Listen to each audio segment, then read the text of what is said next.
Hello again everyone, welcome to the session 1 of 4 ICC Standard 9 Physics, Motion in One Dimension. Now if you want to pursue a career in science and technology or engineering, you need to have a good solid understanding of all the concepts in this chapter, all the technical terms. This course is divided into 4 sessions. Session 1 would cover all the technical terms, Session 2 would be graphical representation of all the technical terms, Session 3 would cover derivation of equations of motion, and session 4 would be hand-picked selected questions from different books. Now if you want to take advantage of this demo session, you need to have a pen and a copy with you as you would do in a real class. If any doubts are there, feel free to drop your doubts in the comment section, and let's start with the session 1 with an overview of technical terms.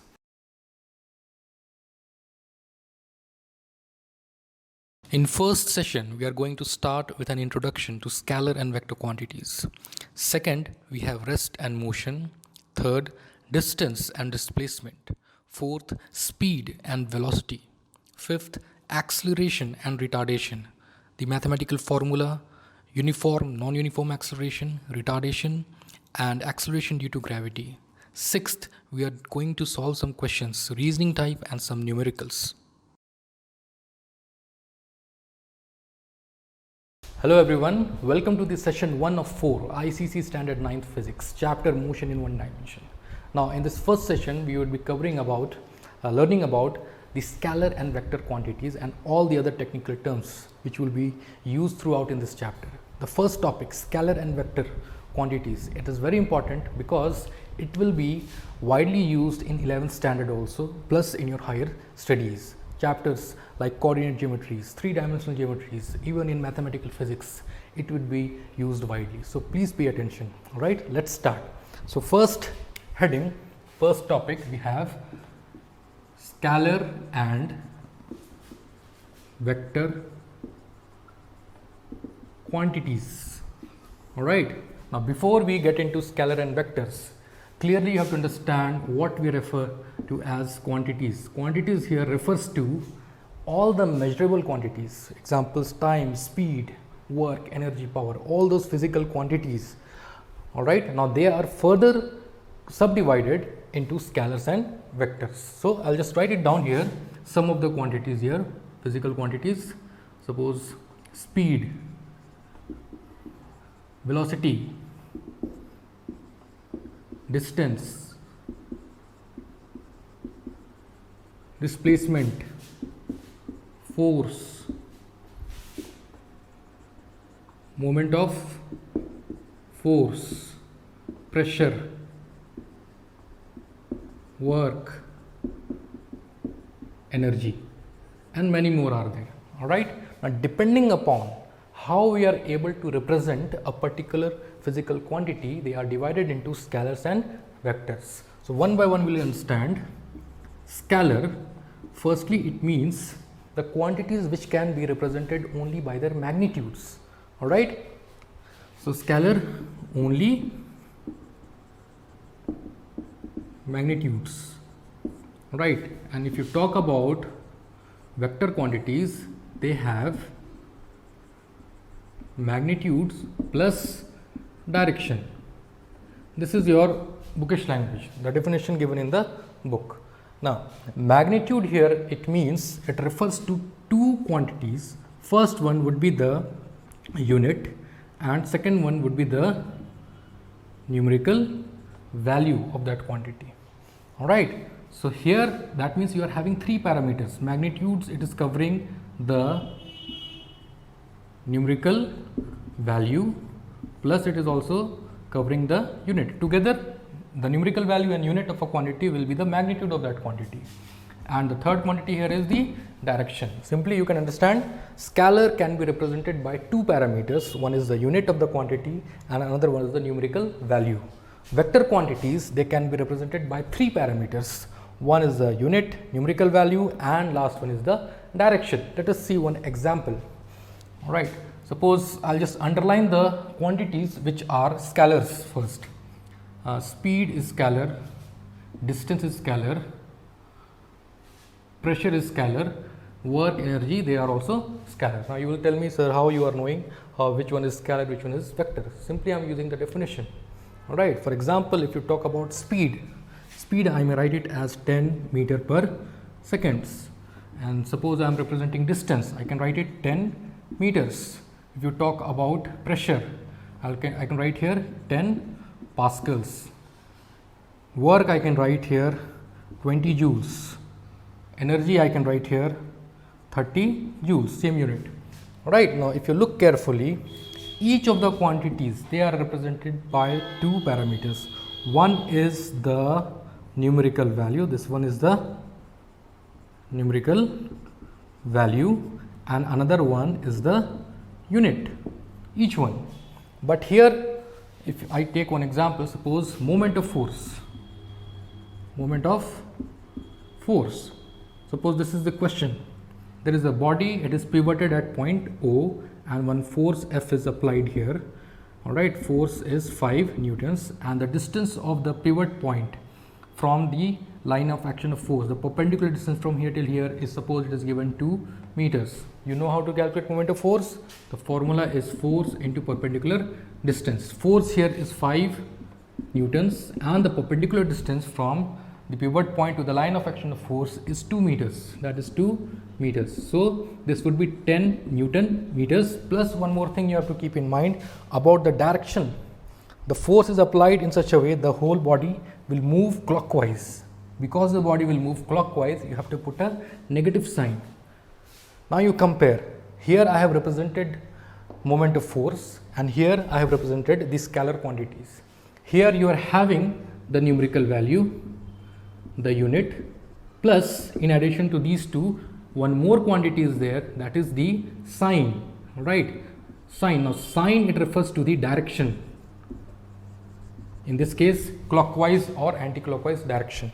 Right, so here clearly vector, it is represented by three parameters: numerical value, unit, one more is there, that is your sign. The positive and negative sign will tell you about the direction. Same way force can also be represented by positive or negative sign depending upon the direction. So that is also a vector quantity. Now one question, suppose if I ask about pressure and force. Force is a vector quantity, pressure is a scalar quantity.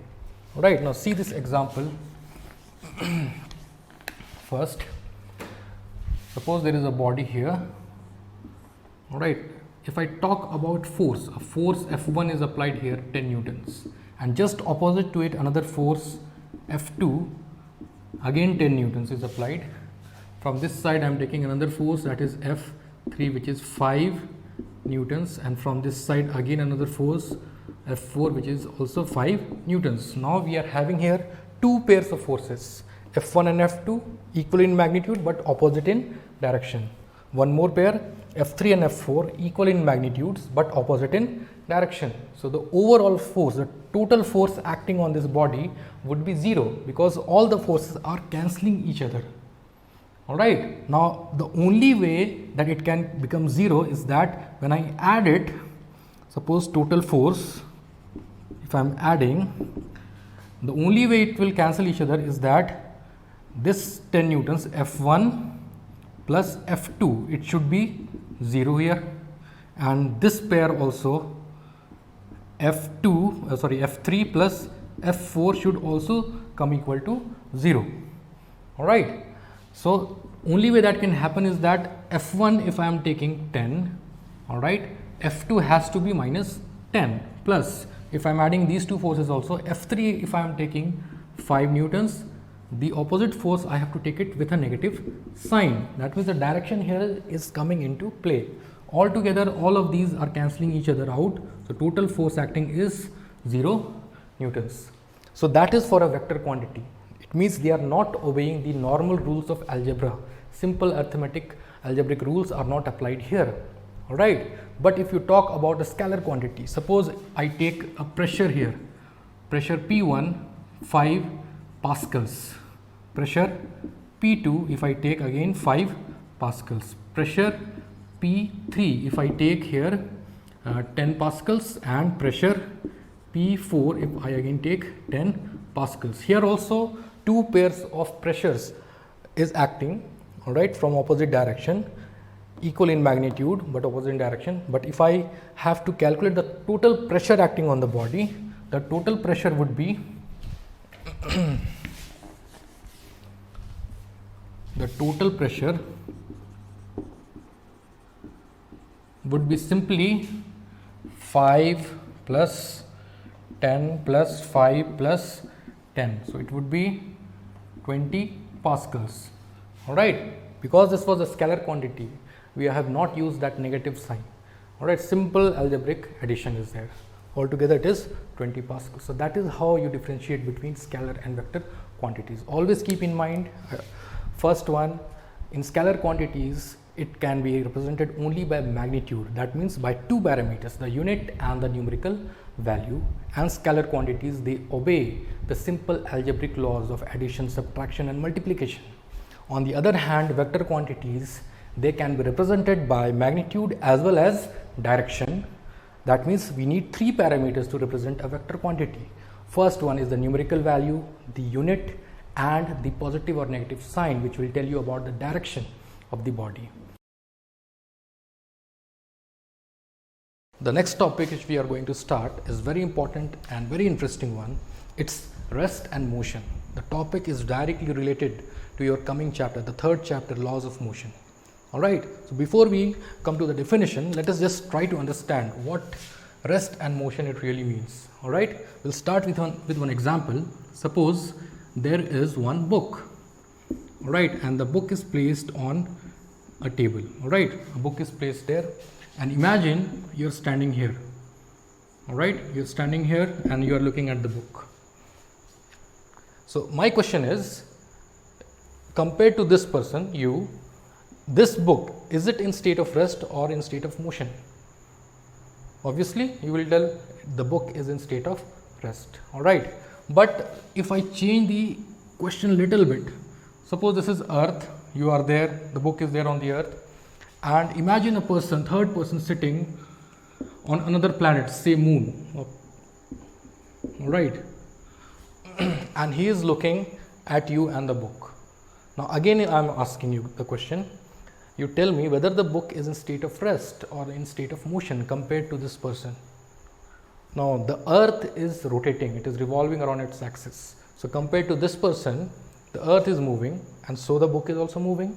That means with respect to this person, the book is in state of motion.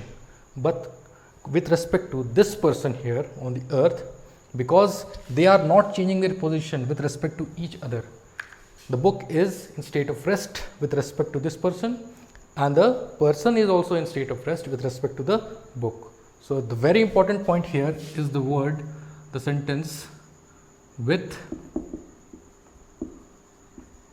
respect to what?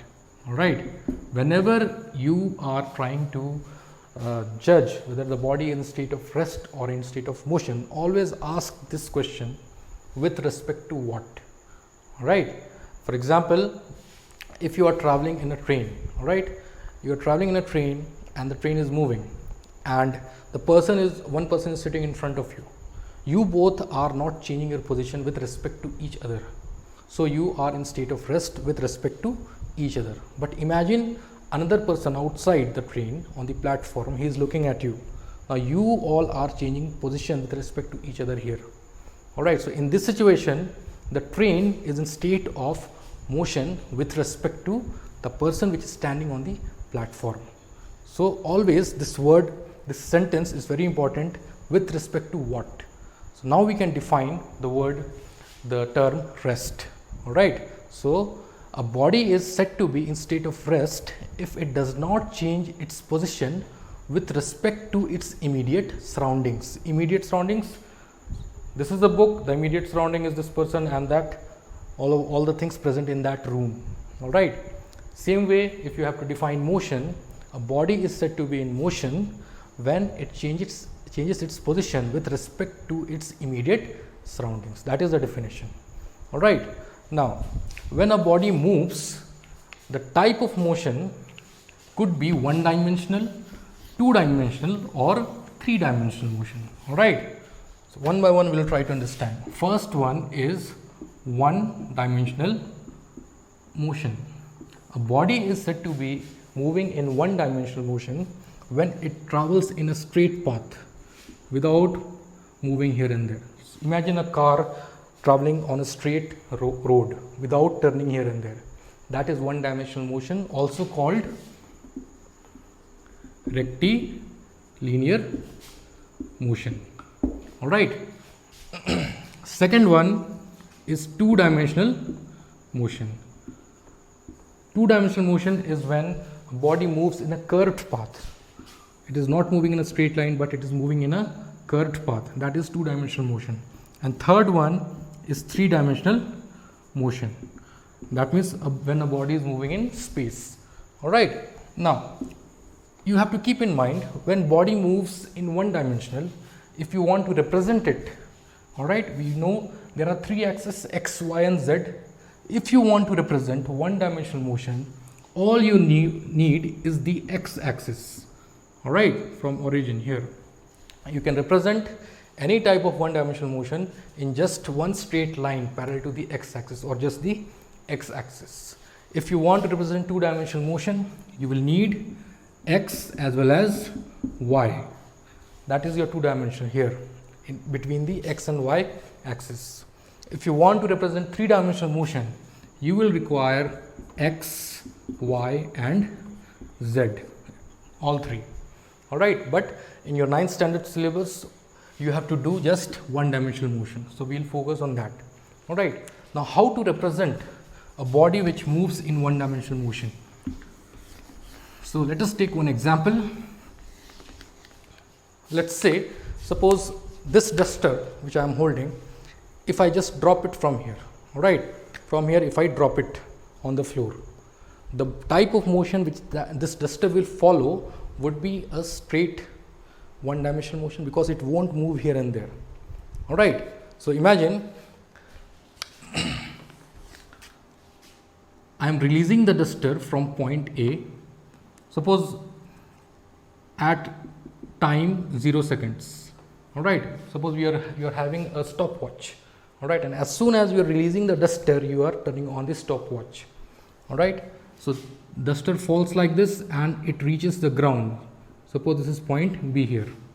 All right. And let's say the total distance from here till here is, suppose let's say 40 meters. All right. And the time of release, it was 0 seconds, and in 1 second the duster, it covered, let's say 10 meters. Then again in 2 seconds it covered from here till here 30 meters, sorry, let it be 25 meters. All right. And at 4 seconds, 3 seconds, it now covered from here till here, let it be from here till here 35,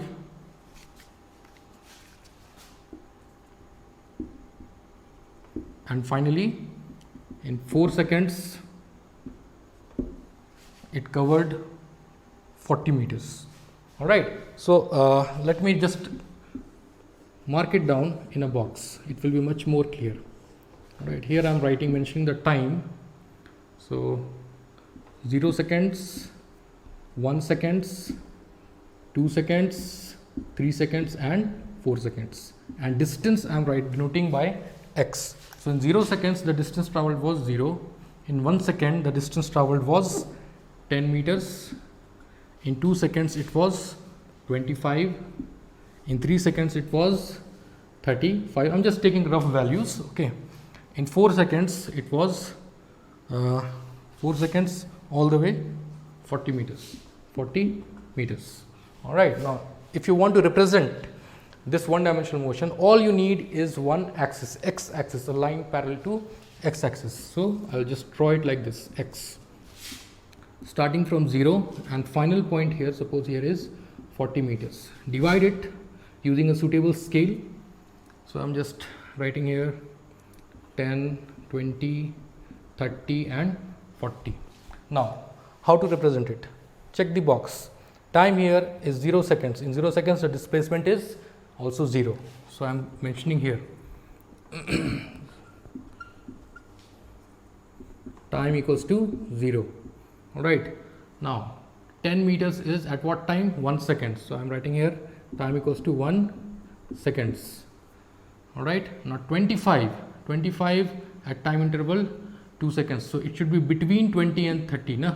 So here is 25. So I'm writing here time equals to 2 seconds.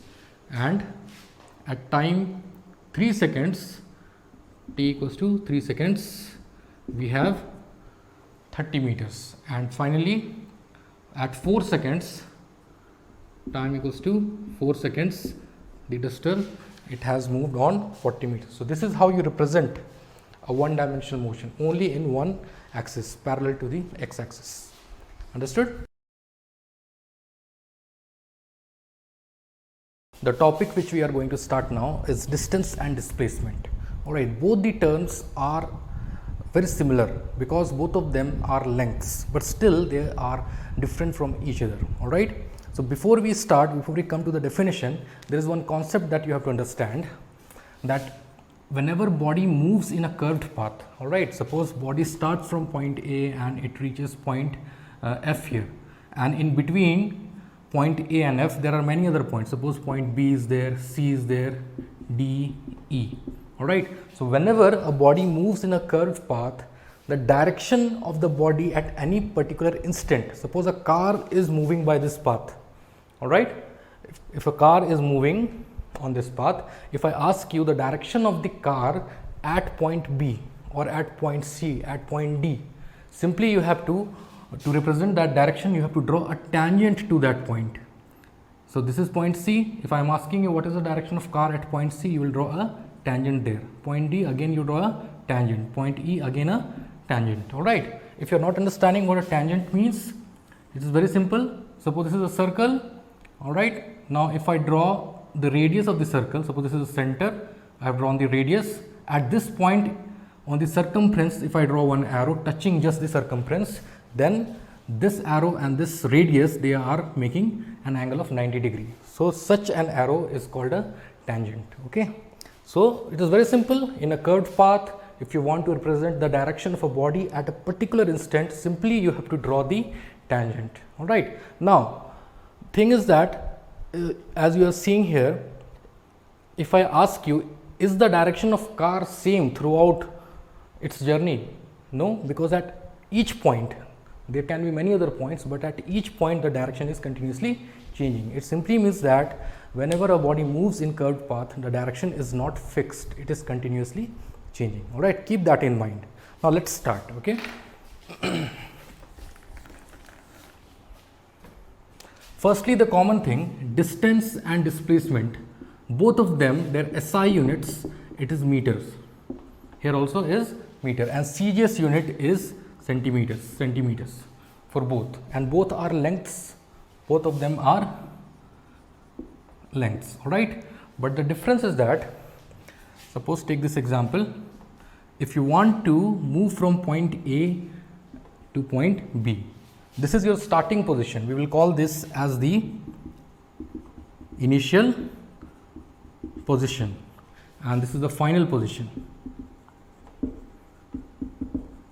So from here you want to reach here. Now there are a number of ways you can do that. Either you can move this way, or you can choose a curved path like this.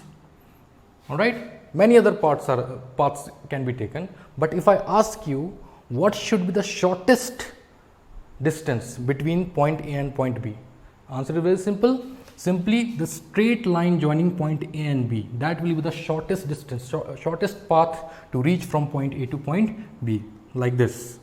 This shortest distance between point A and point B is called displacement.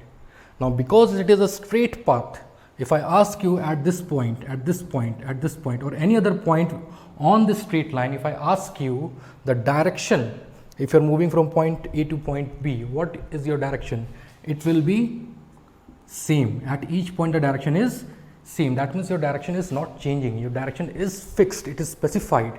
So this path, if you are taking the shortest path, you are having direction also plus the total length. Suppose the length here is 10 meters. That means displacement here is a vector quantity because it is having magnitude 10 meters, whatever it is, plus it is having a specified direction.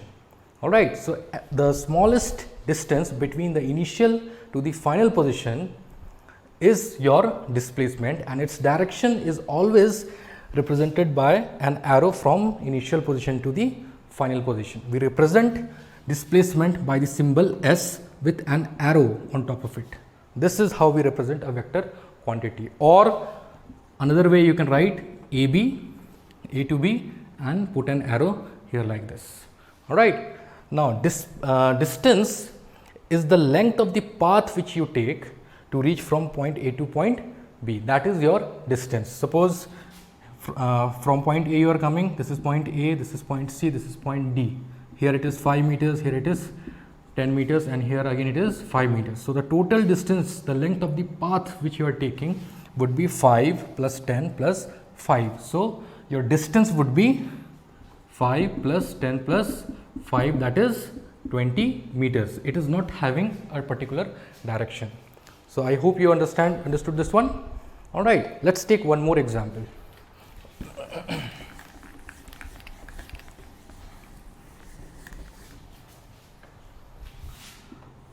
Suppose these are the direction north, south, west, east.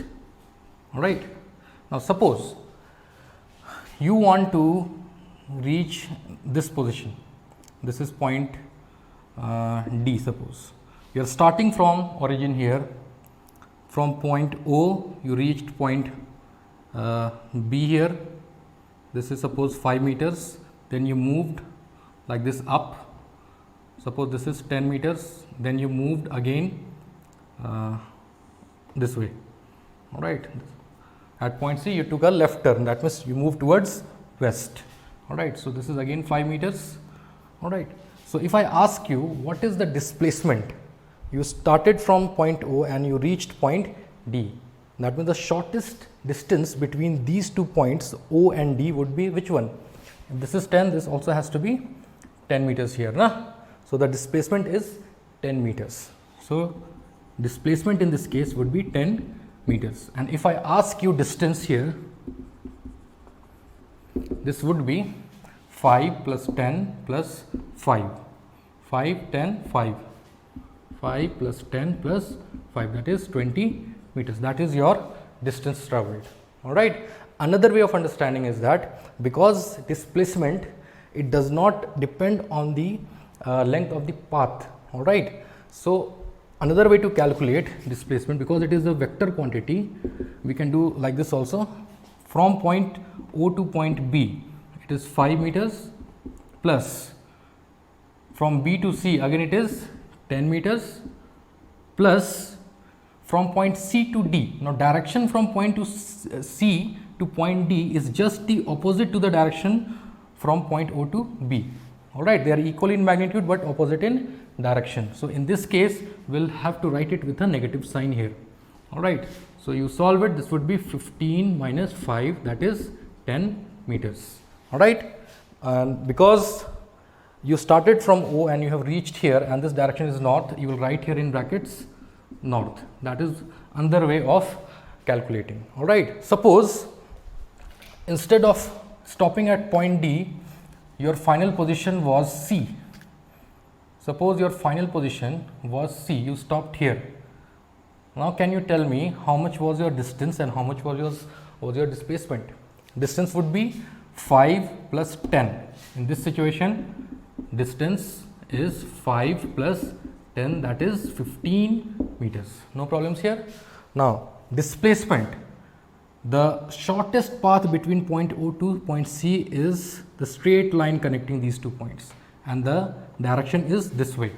Alright, and this direction you will call it north south because it is lying between north and south. Alright, so this length you have to calculate using the Pythagoras theorem because 90 degrees is here. Na? So, OC, which is the displacement here, would be Pythagoras theorem, you understand?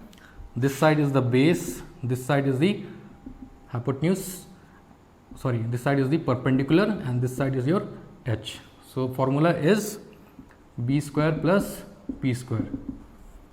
this is 5 and this one is 10. So that is 25 plus 100, that is under root 125 or 5 root 5 meters in northeast direction. Alright, so in this situation this is your displacement. Now few points to sum up you have to keep in mind. One by one I will go through it. The difference between distance and displacement.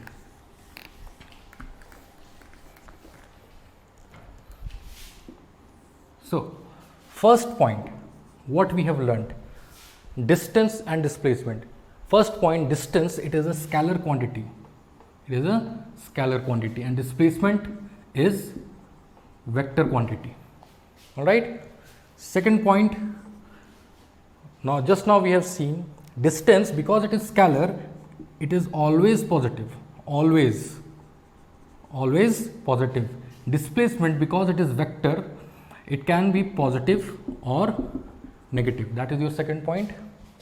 Third number point, now because displacement is the shortest distance between the initial and the final position, the magnitude of distance will be always greater than the displacement. Alright, always greater or equal to displacement. It can never be smaller than the displacement. So distance is always greater than displacement or it may be equal to displacement. So third number position, distance, it can be, it is greater than displacement or distance is equal to displacement, but never the distance is smaller than the displacement. I hope you understood this point. Alright, so this point goes for both. Okay. Now fourth number, alright, fourth number point, this one is very important. Displacement. Sometimes, some particular cases, I will give you the example, but first you try to understand the point. Displacement, it can be 0, alright, even if distance is not 0, alright, try to understand this. Displacement can be 0 even if distance is not 0. For an example, suppose you start from point A and you move in a circular path, alright, you started from point A and you again reached the point A. So in this particular situation, the distance between the initial and final position is 0 because you started from a point and you reached back to that same point. So displacement here is 0, but if I ask you the distance traveled, that is the total length of the circumference of this circle. So distance would be 2 pi r. This is the formula to calculate the circumference. Alright. So fourth number point, distance can, fourth number point, displacement can be 0 even if distance is not 0. Alright, all the 4 points are very important and reasoning type questions, it comes from these all points. Okay, so keep that in mind.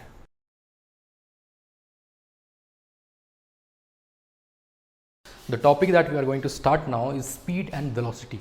First we will go through the definition and then we will compare both the quantities. What are the similarities, what are the differences between speed and velocities. Okay, so we will start with speed first. Let's try to understand speed. If you see the definition, it is defined as rate of change of distance with time. Alright, so mathematically if you want to break down the definition, speed, it is denoted by letter V.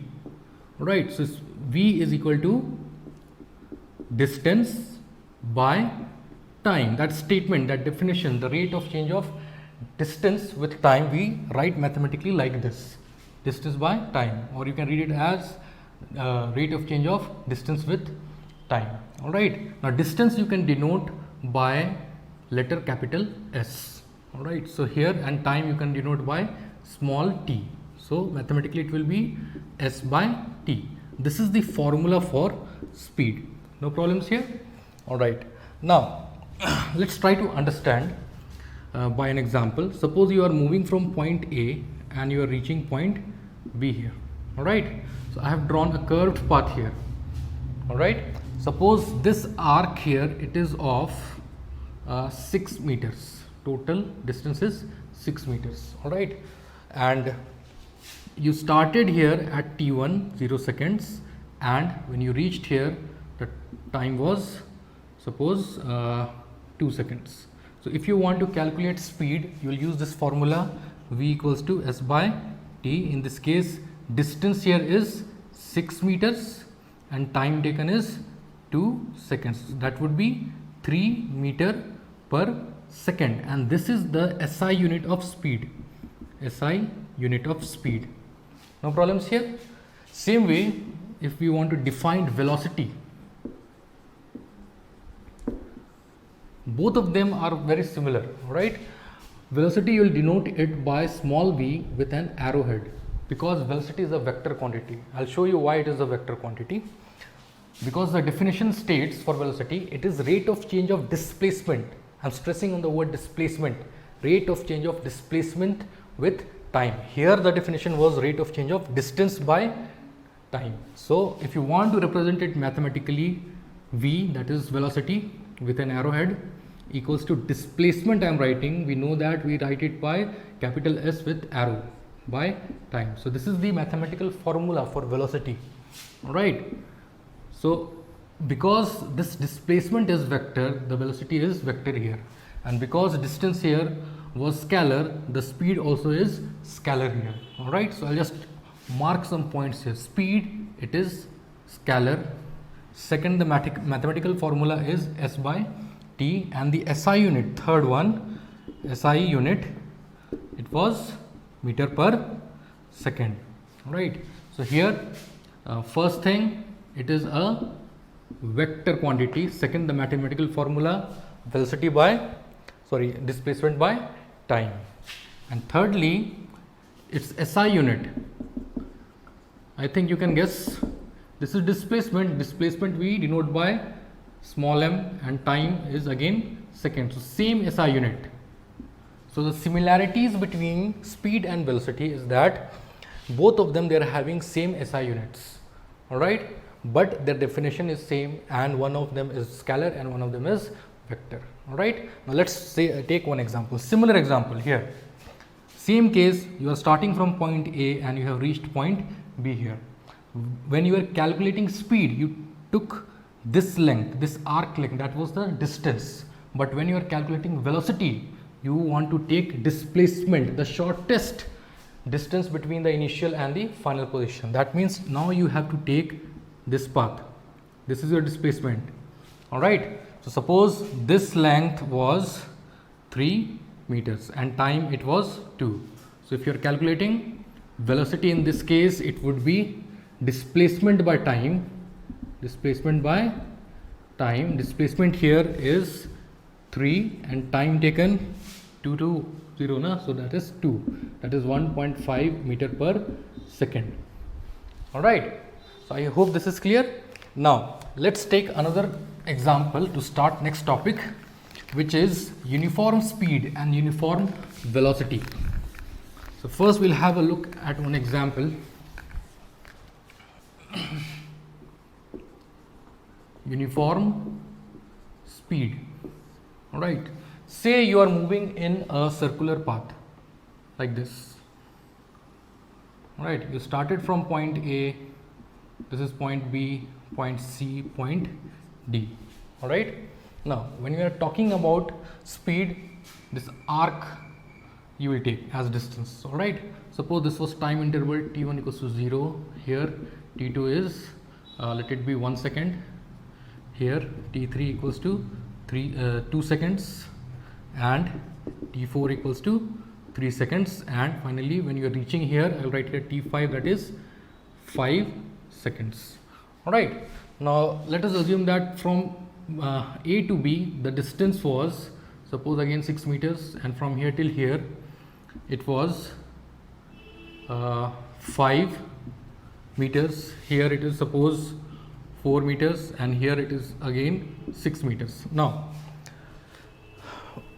in this situation, if you calculate between equal intervals of time, see between T1 and T2 the time interval is 1 second, between T2 and T3 time interval is again 1 second. You subtract 2 minus 1, and between T3 and T4 also the time interval is again 1 seconds. 3 minus 2, that is again 1. So, in equal intervals of time, just you have to check whether the distance covered is also equal or not. Alright, that is how you will tell whether the speed is uniform or whether the speed is variable speed. Understood? So, in this situation, throughout the whole journey, if you check between A to B, the distance is 6 and time is 1. So, in this case, V between A to B would be 6 divided by the time would be 1 second. So, that is 6 meter per second. Between B and C, if you are checking the speed, B to C, the distance is 5 and again the time interval is 1, that is 5 meter per second. If you check between C and D, alright, V, C, D, that is distance travelled was 4 and time is 1, that is 4 meter per second. And finally, between D to A, D to A, distance is 6, time is 1, that is 6 meter per second. Alright, now you check, is the speed same here? No, the body is not covering equal distances in equal interval of time. That means in this situation the speed is non-uniform, variable speed is there. So, if you want to have uniform speed, the condition is that it should travel equal distance in equal intervals of time. It means that from A to B, if it covered 6 meters, here also it should be 6, and from here till here also it should be 6, and from here till here also it should be 6. Now, if you try to calculate speed for each case between A to B, between B to C, between C to D, D to A, it will always come same. Just to check it, this would be 6 by 1, this will be again 6 by 1, again this will be 6 by 1, 6 by 1. That means the overall speed is coming 6 meter per second. So, in this type of case, we categorize it as uniform speed when body covers equal distance in equal interval of time. Alright, same way if you are talking about velocity, uniform velocity.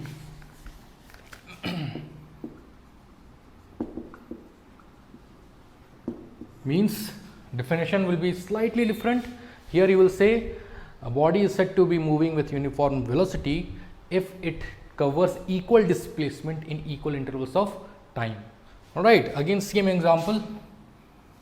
You are moving in a circular path, point A, point B, point C, point D. Alright, let me ask you one question first. Okay, suppose at point A your speed was 10 meter per second. Here it was 10 meter per second again. Here also 10 meter per second.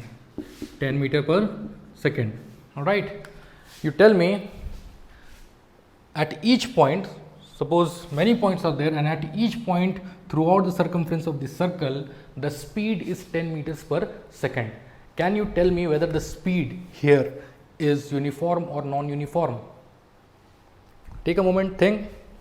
Because it is not changing anywhere, the speed, it is a scalar quantity, you have to check only the magnitude. Magnitude is 10, unit is meter per second. So, it is not changing. So, we can say here the speed is constant, it is uniform. Alright, but if you ask whether the velocity is uniform or not, you will have to check both the magnitude and direction. Alright, magnitude is same, no doubt here, but direction at point A will be like this, at point B it will be like this, point C it will be like this. Remember, we have done it in circular path. When body moves, you have to draw tangents to show the direction. Alright, so magnitude is same, but at each point the direction is changing. So, we in this situation we can say that the velocity is non-uniform. Understood? So, in case of uniform velocity, the situation should look like this.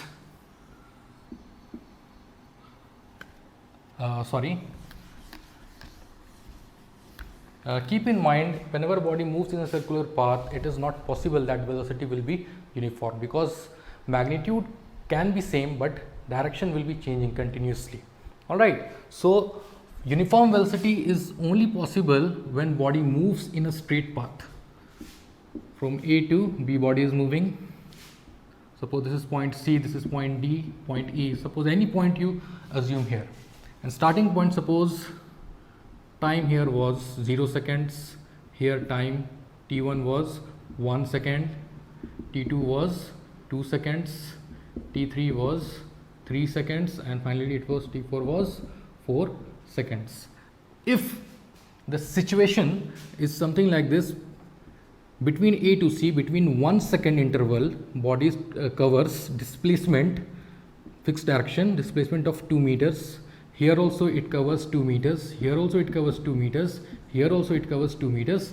Then in this type of situation, we can say that the body is moving with a uniform velocity, because at each point, if you calculate the velocity displacement by time, this will be 2 by 1, that is 2 meter per second. Here also you will get 2 meter per second. All over you are getting 2 meter per second. It is not changing. The magnitude is not changing, and you check the direction also, it is not changing. So we can say the body is moving with uniform velocity. All right. Next topic.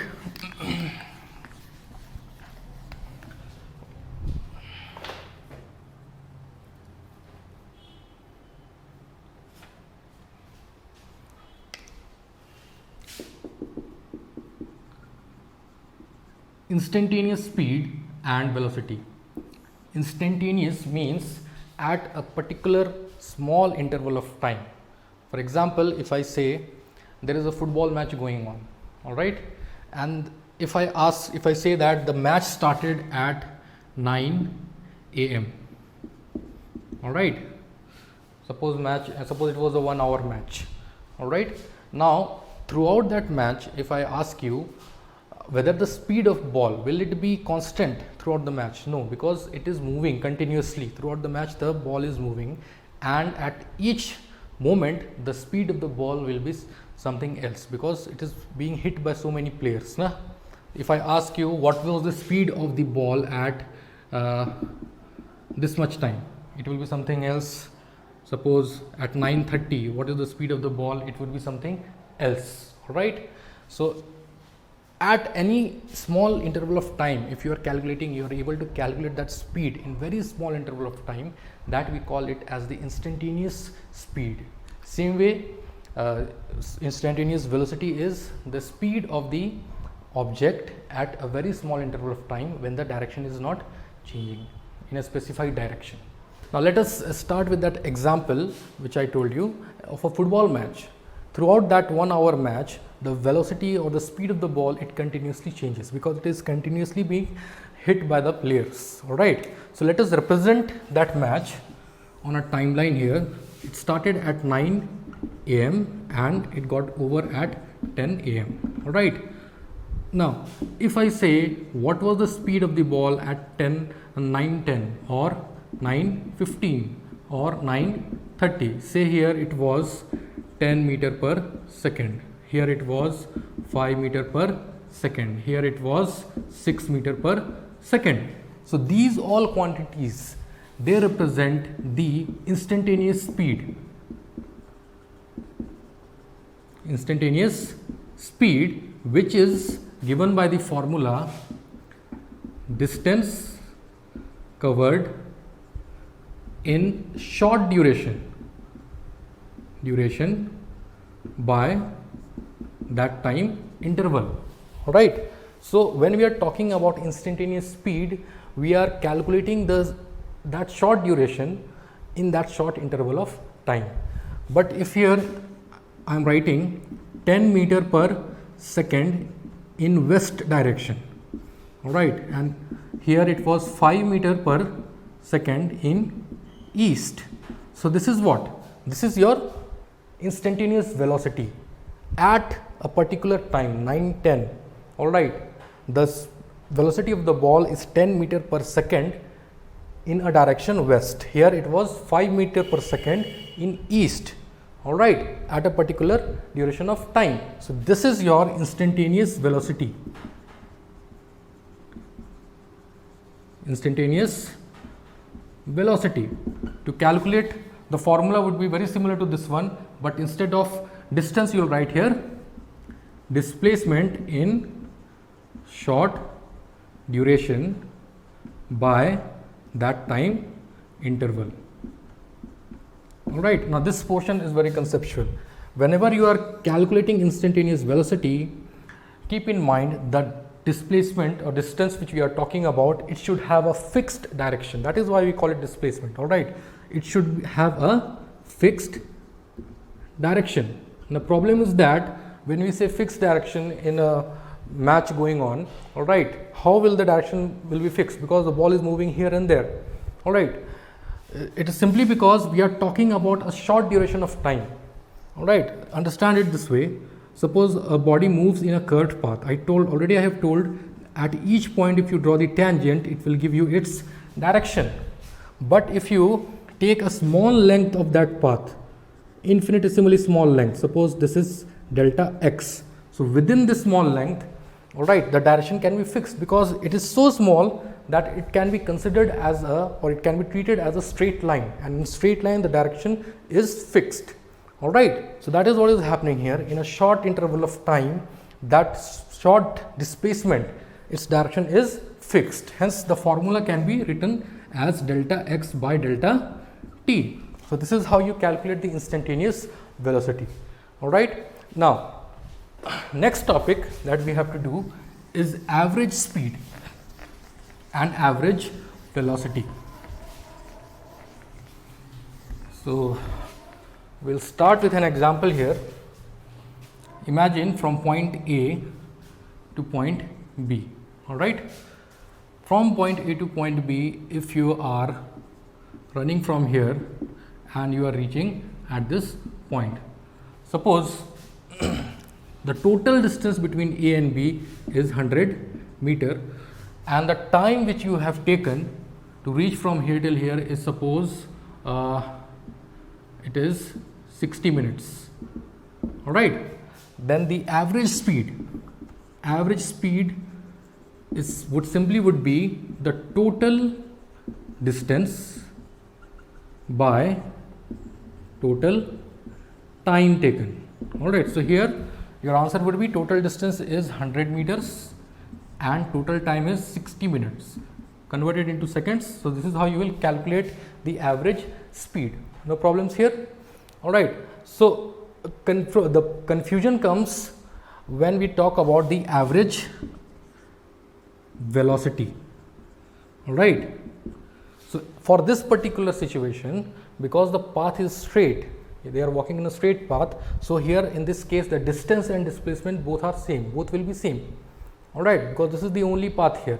So in this situation the average velocity will be total displacement by total time. So this would be again 100 by 60 into 60.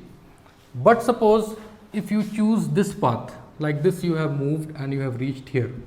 Alright, suppose this was 10 meters, this was 50 meters and this was again 10 meters.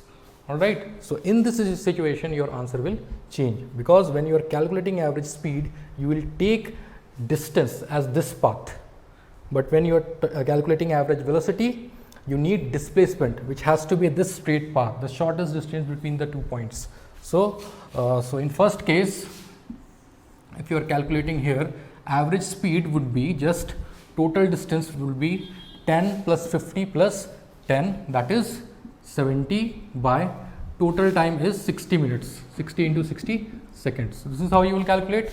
For average velocity, what you will do, you will not choose this path. So it will be same as this, 100 divided by 60 into 60. Alright, I hope this topic is clear.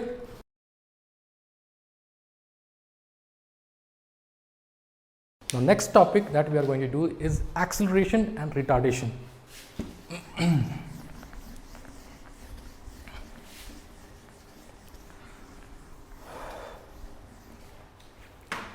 Let us look at this example. Alright, the topic is acceleration and retardation.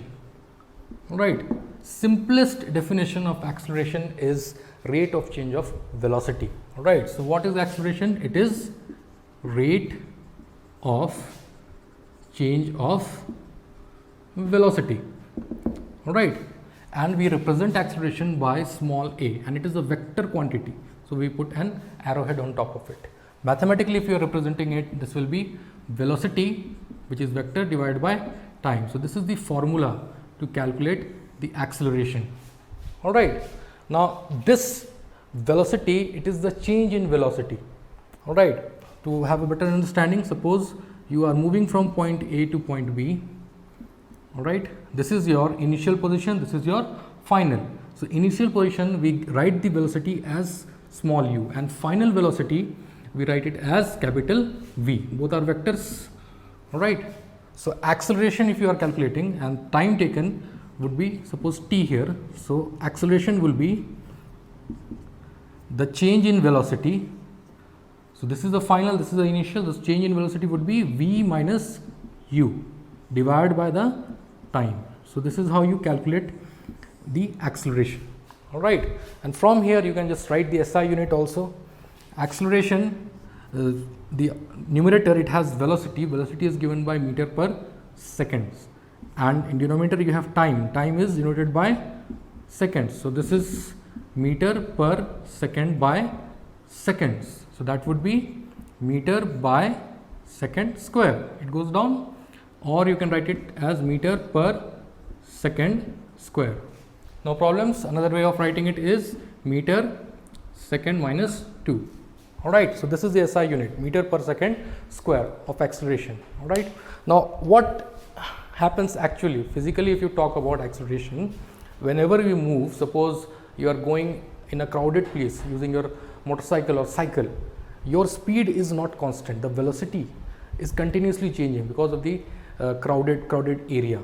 All right, now that change of velocity divided by the time gives you the acceleration. All right, now depending upon the situation, the acceleration, it can be positive, it can be negative.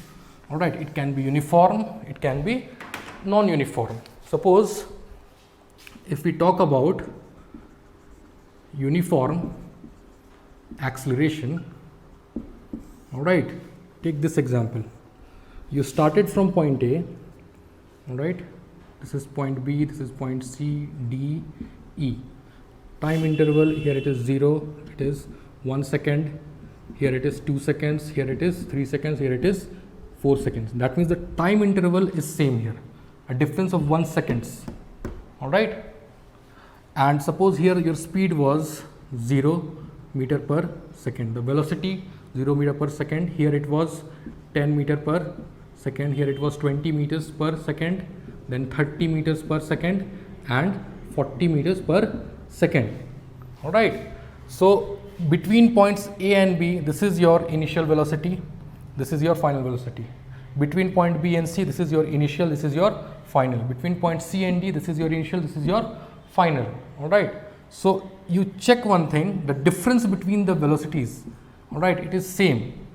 10 minus 0 is 10 here, 20 minus 10 is 10, 10, 10. All right, so whenever equal change in velocity is there in equal intervals of time, we call that acceleration to be uniform acceleration. All right, the rate of change of velocity, it happens equally in equal intervals of time. We call it as uniform acceleration. But suppose the situation was something like this. Instead of this, if the body moved this way, here it was 0 meter per second, suppose here it was 10, here it was 50 meters per second, here it was again 30 meters per second, and here it was 60 meters per second. The time interval remains the same, 1 second, but if you check the velocity, it is not constant. All right, it is not happening equally. Here it is difference of 10, here it is 40, 20, 30. All right, so this type of motion, we call it as non-uniform acceleration. Is that clear? Now, how and when the acceleration is positive or negative, that we have to discuss. All right, so positive acceleration is the case when the velocity, it is increasing. All right, when you are moving from point A to B, C, D, E, all right, within regular intervals of time, 1 second, 1 seconds, 1 seconds, and your speed, your velocity is continuously, it is increasing, all right, 30, 40, 50. In this situation, your speed, your velocity is continuously increasing, so we call this as positive acceleration. Negative acceleration is in fact another word for the retardation, all right. When will that happen? Imagine one example. Suppose you are driving a cycle and suddenly you apply the brake. You are moving at suppose 10 meters per second, but after the application of brakes, your speed will gradually decrease. From 10 it will reach 8 meters per second, it will reach 6 meters per second, it will reach 5, 4, like that. It will keep on increasing. So in this situation, your acceleration would be negative. We call this as retardation. All right. Now remember that formula which we did that time. Acceleration was v minus u by t. All right. Now using this formula also you can check that when it is positive, when it is negative. In this situation, if you apply that formula, this is your v, this is your u between these 2 points. All right. So here it will be 20 minus initial velocity was 10 and time was 1 second. So this is coming 10 meter per second square. So within any 2 points, if you check using that formula, it will come positive. But in this situation, here is your initial velocity, here it is your final velocity. All right. So you apply that formula, A equals to v minus u by t. Your final velocity is 8 here and initial velocity is 10 and time interval, suppose it is 1 second. So that would be minus 2 meter per second square. So whenever you are getting negative result for acceleration, that you will call it as retardation. All right. Now the point to be noted here,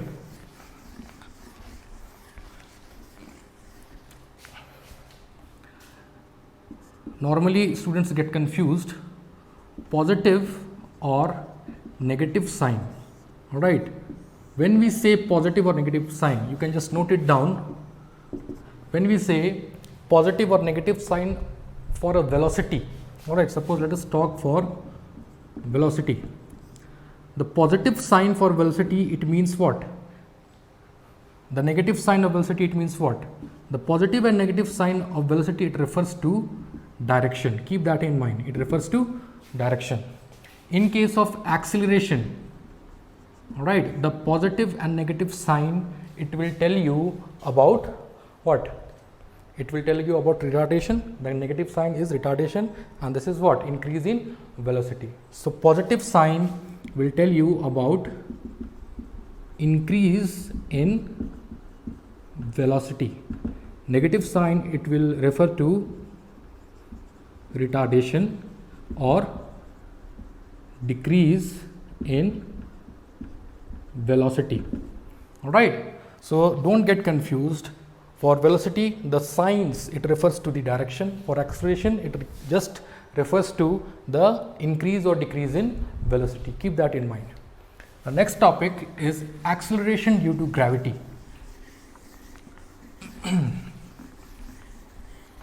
It is very similar to acceleration, but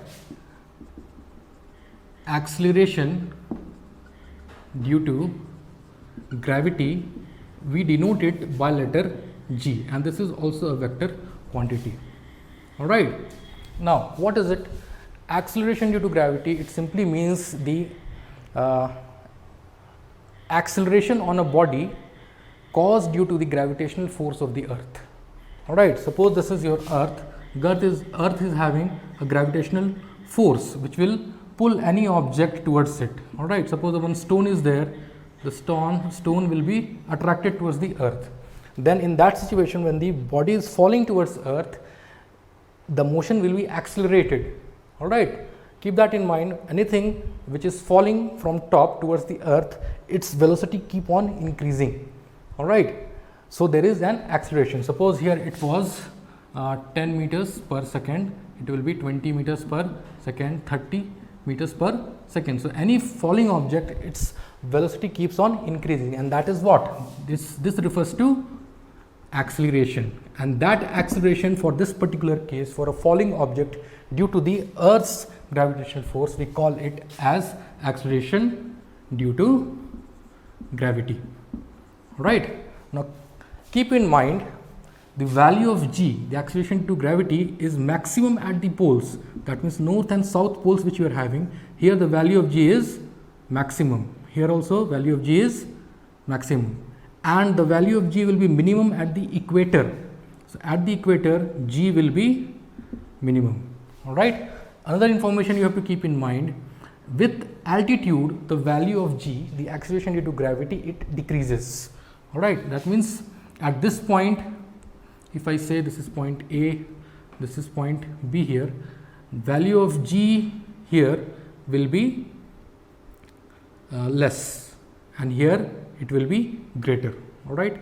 And if you go inside the Earth's surface with depth also, the value of acceleration due to gravity will decrease. All right. Let us now try to solve some questions. The first one, the question says that which one of the two, a stone or a pencil, if dropped from same height from a tower inside vacuum, will hit the ground first? Both of them are dropped from same height inside a vacuum. Which one will hit the ground first? To answer this question, we have to use the concept of acceleration due to gravity. Till now what we have studied, that value of g, it depends upon the altitude and at what position the object is placed on the surface of the Earth. If you are moving away from the surface of Earth with altitude, the value of g decreases. At the poles, the value of g is maximum. At the equator, it is minimum. All right. But in this question, both the objects are at same height and under same conditions. Both of them are placed inside vacuum. All right. So naturally, both of them are experiencing same amount of acceleration due to gravity. All right. So also we have to consider that value of g does not depend upon the mass of the object. All right. Try to understand this. Even if you drop a feather or a stone, both of them, they have totally different masses. But if you drop them from the same height inside a vacuum, suppose this is a room and it is, all the air has been removed, a vacuum is there, all right, and both are dropped from the same height, both will hit the ground exactly at the same time. The reason, simply because g does not depend on mass. All right, it doesn't matter. But in practical cases outside, you might have seen that stone hits the ground first. All right, and that is happening because of the presence of air. Now what happens in actual practice? The presence of air, it offers air resistance to the substances. So the feather which is trying to fall down, due to the presence of air and the friction offered by the air, it is not allowed to fall freely, straight. All right, that is why it takes more time. Usually it will move like this, and then it will fall down. But stone, on the other hand, it will overcome the air resistance and hits the ground first. But inside vacuum, in absence of air, both of them will hit the ground exactly at the same time, simply because g does not depend on the mass.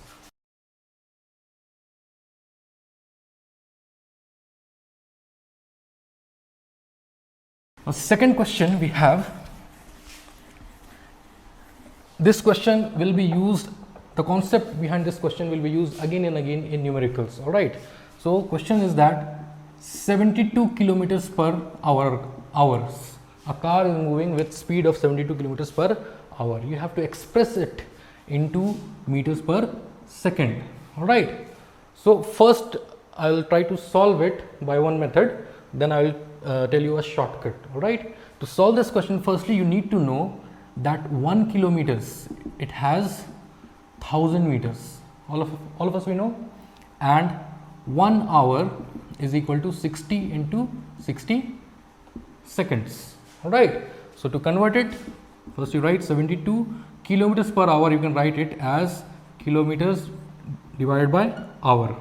All right. Now here, what you will do, instead of kilometers, what you can write, 1000 meters. All right.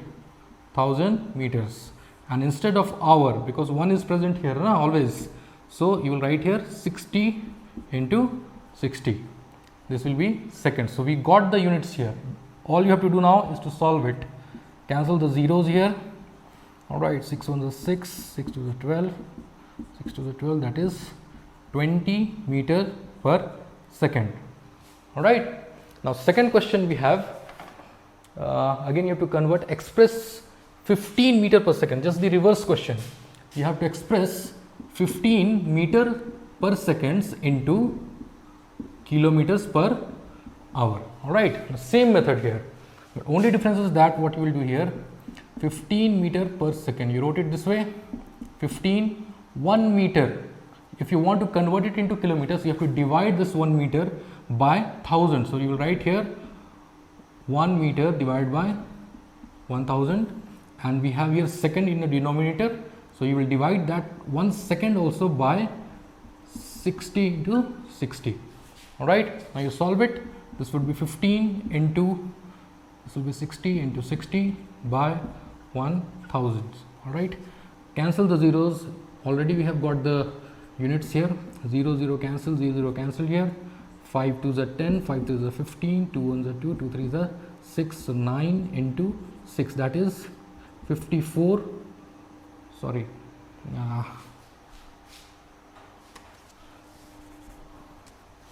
So here we are getting kilometers, kilometers, and here hour. So this would be 54 kilometers per hour. Alright, very simple here.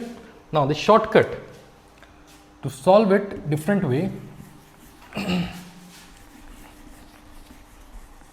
All you have to keep in mind that if you are converting anything from kilometers per hour into meter per second, simply you will multiply that value by 5 by 80. Alright, and if you want to do the reverse, if you want to convert meter per seconds into kilometer per hour, you will multiply that figure by 18 by 5. Alright, let's try to apply it. 72 kilometers per hour, you want to convert it into meter per seconds. So simply what you will do, 72 into 5 by 18, and right here meter per seconds. Now solve it.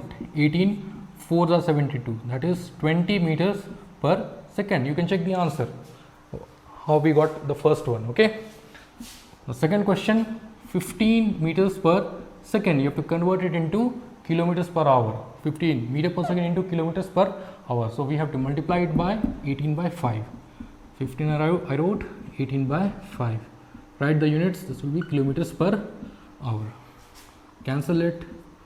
So that would be 54 kilometers per hour. We are getting the same answer. Alright. So in long numericals you can directly apply this concept. Alright. Let's move on to next question now.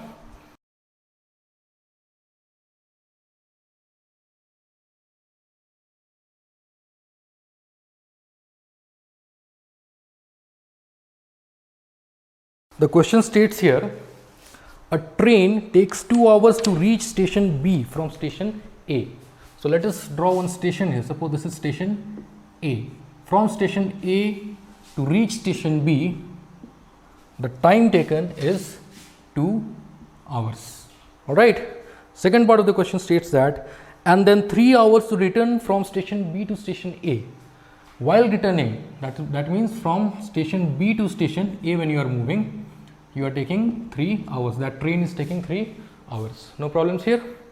So first question, one more information is there. The distance between the two stations, between A and B, the distance is 200 meters. Alright. So first question, we have to calculate the average speed. We know the formula. Average speed is equal to total distance divided by total time. Right. So total distance here, how much we are having? When the train went from A to B, it covered 200, and while returning, it is again covering 200 meters. Alright. So while going, it is traveling 200 meters, and while returning, again it is traveling 200 meters. So total distance would be 200 plus 200 divided by total time while going 2 hours, while coming 3 hours. So that is 2 plus 3. So we are getting here 400 divided by 5. Cancel it. So that is 80 meters per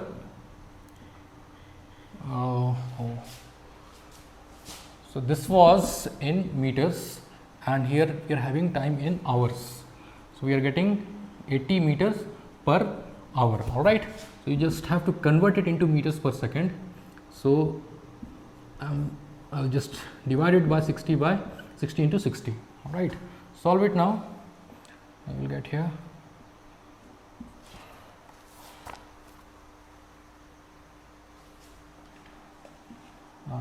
The distance was already in kilometers, so we need not convert it. The answer is coming in kilometers per hour, 80 kilometers per hour. That is your answer. Okay.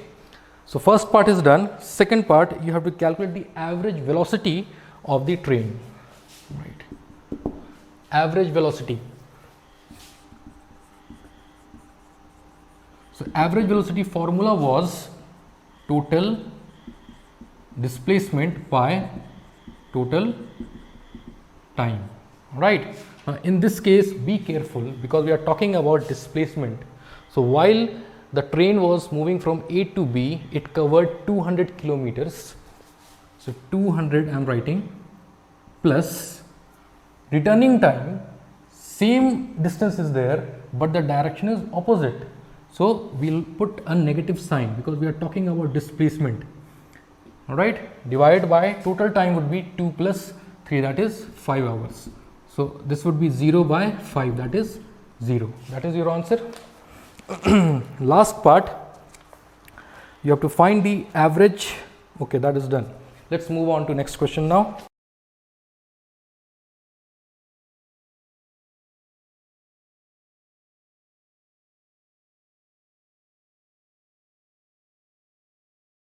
Now, last question, it states that a car is moving in a straight line with speed 18 kilometers per hour. So a car is there, suppose at point A, car is there and its speed is 18 kilometers per hour. All right. Now next part, it is stopped in 5 seconds by applying the brakes. So car is moving with a uniform speed. Let us say that at point B the brake has been applied. So brakes are applied here. Brakes applied at point B. Now it cannot come into rest suddenly. All right. Even after application of brake, the train will slow down first and then finally it will come to rest. So let us say at point C the train came to rest. All right. So here the velocity, the final velocity here will be 0. All right. And the train, after the application of brakes, the train took how much time? It stopped in 5 seconds. So from point B to C, 5 seconds. After 5 seconds, the train came into rest. So till here, the speed of train was 18 kilometers per hour. So this is our question. Now first part, the speed of car in meters per second. All right. So first part is very simple. The speed is already given 18 kilometers per hour. You have to convert it into meter per second. Just now we have learned how to do that. What you will do, 18 multiplied by kilometers per hour, you are changing into meter per second. That means 5 by 18 meter per seconds. Solve it. That is 5 meters per second. That is the first part. Now second part, you have to find the retardation. All right. So second part, retardation. All right. Now there is no separate formula for retardation. You have to just use the formula for acceleration. That is V minus U by T. All right. And because retardation is happening, the answer will automatically come with a negative sign. That is how you will understand that you have solved it correctly. All right. So acceleration you are finding between point B to C. The initial velocity is 18, U is 18 and final velocity is 0. Put the values here. So that is, sorry, V is 0 here and U is 18. All right. And time taken is 5 seconds. That is 5 seconds. Here time is 5 seconds. So that is A equals to minus 18 by 5. Now remember, value of 18 is in kilometers per hour. Alright, we need value in meter per second. So instead of 18, we can just write here 5 by 5. Alright, this was in kilometers per hour. So you're writing the value in meter per second because your time is already in seconds. So this would be minus 1 meter per second square. That is the unit for acceleration. Alright, so acceleration is minus 1 meter per second square, or simply you can write here retardation equals to 1 meter per second square if you don't want to show that negative sign. Alright, that is the second part. And finally, the speed of car after 2 seconds of applying the brakes. Right, so that is the last part of the question. They are asking the speed of car after 2 seconds. Alright, brake is applied here and just after 2 seconds, suppose 2 seconds ends here. Alright, what will be the speed of car at this point? Alright, let us assume that speed of car is v1 here. Alright, so third part of the question, already we are having the acceleration. So I am writing here acceleration is 1 here, and we have to calculate this v1 after 2 seconds. So that is a question mark. Initial velocity we are already having, u is 18, or I mean just write 5 meters per second. Alright, and time after 2 seconds you have to calculate. Time is also given, that is 2 seconds. The formula which you will be using is again the same formula here. Acceleration is v minus u by t. Put the values here. Acceleration was, sorry, negative sign was there for acceleration. So minus 1 equals to v here, we are having here v1. Alright, v1 minus u, initial velocity was 18 and time was 2. Solve it. Minus 2 equals to v1 18.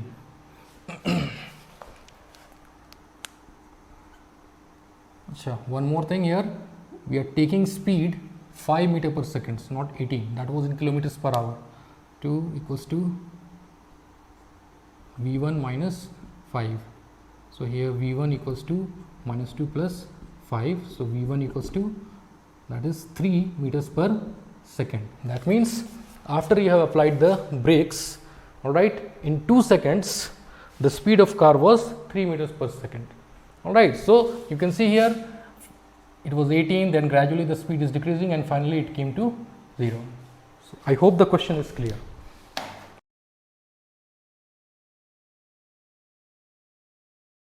By the end of session 1, we have covered lots of topics here. We started with a discussion about scalar and vector quantities. Here we learned how to categorize the physical quantities into 2 different sections in scalars and vectors. What are scalars? Quantities having only magnitudes. Vectors, quantities with magnitude and direction. Scalars, we can represent it only by positive sign. Vectors with positive and negative both. Then we moved on to rest and motion. We learned how to judge whether an object is at rest or in motion, and you have to keep that in mind, that always it is judged with respect to the immediate surrounding. Keep that in mind. Then we moved on to the examples of scalars and vectors. In detail, we have discussed about distance and displacement. One is scalar, one is vector. Again, we moved on to speed and velocity. Again, examples of scalar and vector quantities. We had a good discussion about it. We learned about acceleration, uniform and variable both, and about retardation. You have to keep in mind the formula for acceleration is v minus u by t. If the answer is coming with a positive sign, that means acceleration is there. If negative sign is coming, it means retardation. Finally, we moved on to acceleration due to gravity. We learned how the value of g, it varies with the surface of the earth. At different places, value of g is different. At poles, it was maximum. At equator, it was minimum. With altitude, it decreased, and with depth also the value of g, it decreases. Alright, and very important thing about value of g, it is independent of the mass of the body. Remember that question, fur and stone, if you drop it in a vacuum simultaneously, both of them will hit the ground exactly at the same time. It is because it does not depend upon the mass. The value of g is independent of it. Keep that in mind. In session 2, we are going to learn about graphical representation.